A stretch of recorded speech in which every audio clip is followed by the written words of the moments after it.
up guys, RetroOne here, and welcome to an exciting episode. And it seems as if though I've run out of ideas, so let's do what I seem to do on a day-to-day basis and find a game to review, shall we? Games.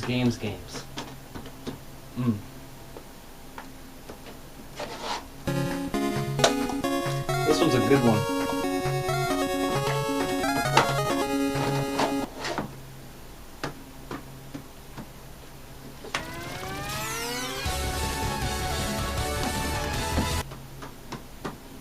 Wait a minute.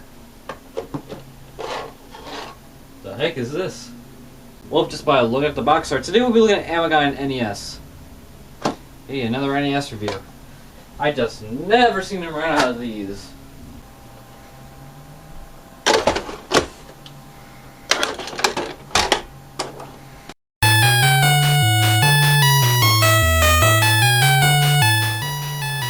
This music's so horrendous, it'll practically make your ears bleed. Oh crap. Well, at least it's better than Sonic R.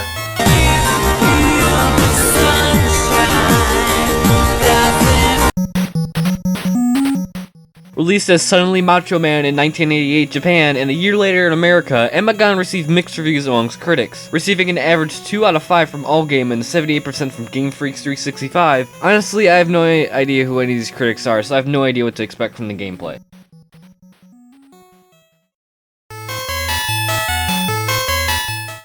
You are Amagon, a marine with that hot pink uniform trapped on Monster Island after a plane crash. However, your rescue boat is on the other side of the island. Now Amagon must pass through the treacherous Monster Island on foot.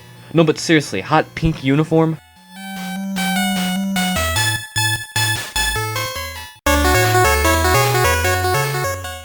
Amagon is a 2D platformer, and a really bad one at that. Amagon ain't no Contra. Ammo is scarce, and straight from the start, you might blow through all 300 bullets on the first level. If this does happen during your playthrough, which it more than certainly will, Amagon can attack his enemies by hitting them with their gun as opposed to actually shooting them. Amagon will encounter multiple enemies during his journey, whether it be Metroids, fire-breathing bees, minotaurs that walk on their hind legs, or mushrooms that take 3 hits to kill.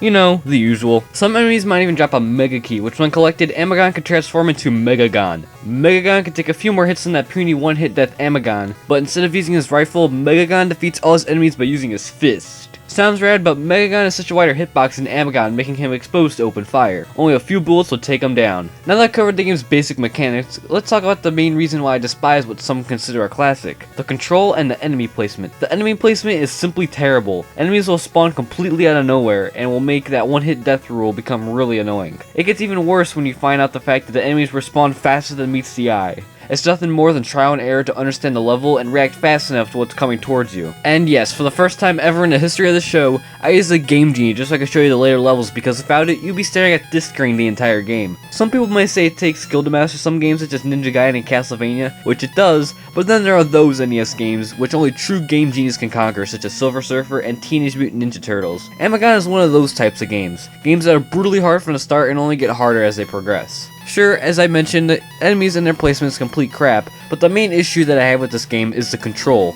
Amagon can run, shoot, you know, the usual. However, he cannot jump. Amagon can jump like a moon martian, but then plummets to the earth like a rock. It is so quick that you'll easily miss a platform or an enemy you are trying to avoid, resulting in cheap deaths. This is the main reason why I use the Game Genie, alongside the fact they only get 3 lives, no continues of the sort. Unless you find a 1-up in a level, it's 3 hits and you're done for. As previously mentioned, the music in Amagon is horrendous. The ear-piercing chiptunes will give you a migraine in the first 5 minutes of gameplay. One of the composers of this game, which I would probably mispronounce his name, would go on later to compose soundtracks for Assignax and Hoops on the NES, both of which are dreadful as well. Okay, Assignax wasn't horrible, but it was just mediocre. Either way, it ain't no Journey to Silius, that's for sure. Amagon literally does everything wrong. Terrible music, mediocre if not unfair enemy placement, and last but not least, the repulsive control scheme. That's why I gave Amagon my rating of 2 out of 10. And I must say I'm pretty generous enough to give it that rating. Simply put, if you see this game for $1 in a bargain bin, or heck, if someone gives it to you for free, do not play it, do not even try it.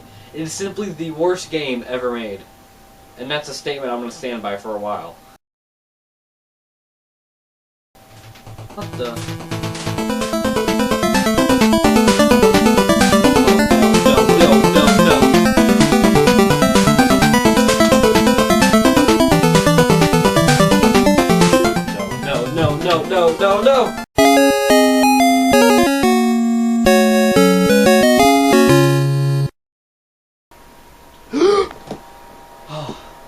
It was just a dream. What the?